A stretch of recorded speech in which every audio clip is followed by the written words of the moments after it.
social media la phamung the pham ga kar sai gu no we ya ro in khol the pham ga party the bol the pham ga ngang ba pham ni tha ga ko ya ro kana na honorable prime minister Modi ji la ko gi crowd ku bi ram ni miyam do bi ram ni ngang la sai da kai political party ne ram thol ga ma gi opinion am ngang ba som de gi civil society ga organization ne thol ga ma gi opinion am ngang ba som de gi thol ga kai thel gi den thol ga am bu ngang ba aduna first sign appreciate instability we ba adu ga khoi da akhoi ki unity lei tabagi mami ne ba yam chauna papan da tai ngasi gi mirol amri tong gi mirol gi to wak to leadership we bi madu ma leader no masing yam ma ga dinga se khoi war mo madu ma leader le dam da bu gi madu thabak hauru ba ka da hauru bai khoi ngasi angau ba ta han da gi to ris adu ta han ngan dre da na ai khoi ta uri thabak si kai no ai si no mo gi praja sing ai plan khang ne si me plan khang khraja ne social media la phamung do pham ga khar sai gu no we be aro social media da keno da in khol da pham ga party da bol da pham ga ngang ba pham ni tha ga ko ya ro kana na honorable prime minister Modi ji la ko gi crowd ku bi na mani miyam no bi ro mani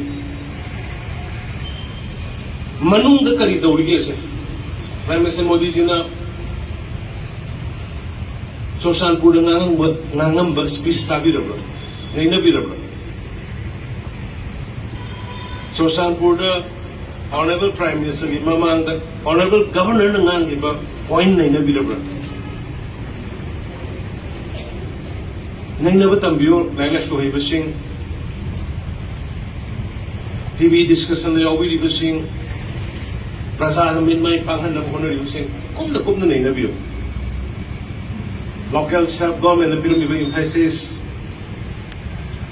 mapan dagi border la na la pushing na khoi gi lam lai be aroi khoi gi lam na to be aroi na hai dik ba leader so leader ani na yes ngam na la ko theng na la ko that is immaterial naga ko gi silino naga ko gi hana gi ba 1992 to 98 ni sahi mga taruk sang na milising mga sahum hena sigi bani karma prime minister laki ke ngasi gi media na du di hangro han kang lagi mamang da apa gi tim opposition gi tanggu du khar ba tanggu du na hangi ba angang ima ibe du da confusion la da hangi do daga ko gi matam du da milising mga sahum siro matam du da all khong na tamna ba matam kanam sang na do matam du da karamba prime minister laki ke karamba home minister laki ke sahi mga taruk du da cookie paite ga mi chohum ya ga hana ba matam du da karamba prime minister laki ke karamba home minister la ga leki ke home minister ahum state minister ni mit kun taruk ni sele tawrai ba thamang mayam outcome mayam yeng ga bani koi gidi pangang da ngang kari gino apun ba phoi sama thon se apun ba ai na dak tang ngai tab se ha na mai dai se khoi manipuri na hai ram manipur da khoi manipuri na hai ba jati se mai dai khado ram ba khoi mai dai na manipuri khoi manipuri la oi na kola man naga so khoi naga hai gi kuki so khoi kuki hai gi pangan jo khoi pangan hai ba manipuri na bolam ma se mai dai ne ad mai dai na handak se handak ki irang se gi ai khoi mai dai hai ba ko ma chat ki ba si thak ai noi survival ki oran be anything oran be akhoi manipuri ne na bolam ba gi amato na hairam ba gi poto to ga khoi mai dai ne na amagi voice ma la ko dong to we an nei mai dai sin lau sing da ai khoi di guardian ne ai khoi di majority ni mayam ma suku ma se thengna ki ni thengna ra su la pe ma mangda sahi tare khunda ko de hol kan da koi makan maka ki thengna ra kre missing se adu ki mati gyam da khoi ne merge to ma dam 1949 ni merge to ma dam lak manga lising chai fi ka ni khoi Somnagi Langamaga listen traffic at the area 18,000 square mile. A quite number story. And the matam to the population of it, give the gam there. Kariki, say Tarek Kundakaki, Kariki, British Kimad, she give a haki balinagi, Kariki, Bayanduna. Aduna, Maduki Langmanga, Aduna, a quite. Sing the gam when money. Nasiki 60,000 river, Lamay. Nasi lagi na 1949 the machine kaya wala mo lagi. Kasi yung amang biro ay mamatanda doon.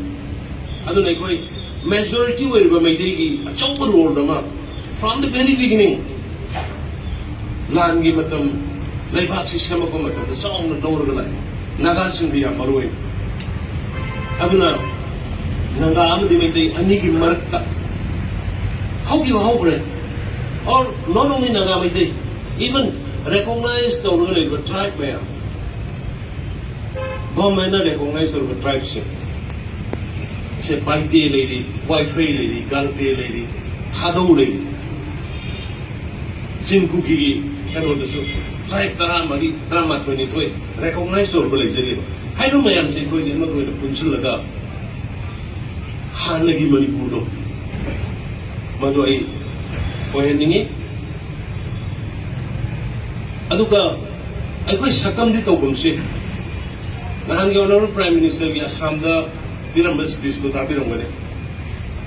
Border states sinda mapanda ki lakwa illegal immigrants sinda, goods purchasing sinda, demographic imbalance ma porok na ba tawuri ba suggest tawuri ba koi kange, ada koi compromise tawro yan hai. Sige pon mayam siya kami na basta ni maruin na indigenous people sing. Original indigenous people sing. May kaya mo din naga.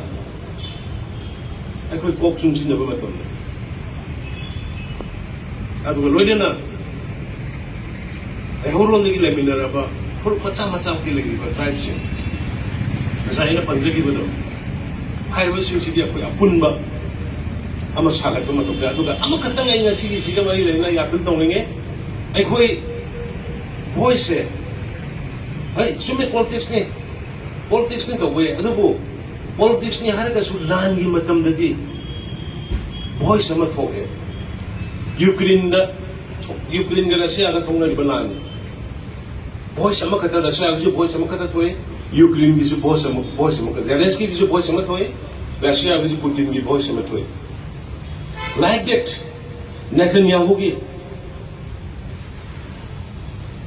Israel ki voice में तो अकोई की voice ही अमल ले सीधा दी एक political party की difference थोंगुम से civil society का political party का difference थोंगुम से लाइफ की ओर बोले ना कोई फंक्शन दर का कोई फंक्शन दर का ना अदुरी सीधी कहीं दो बा कहीं था सीखे सी कमाई हाई सीखे Sisi na kamay kiyang na sige.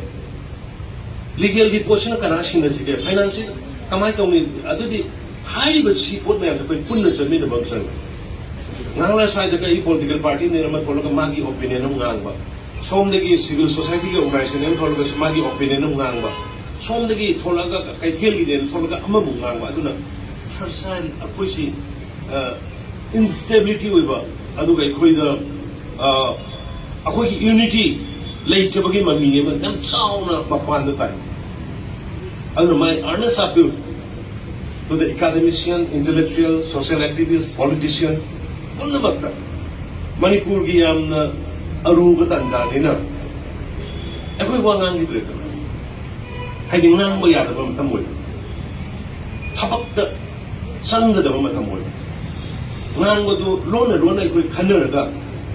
Lai baki yo ko ni na ako'y Kami nilga kanara ka tawag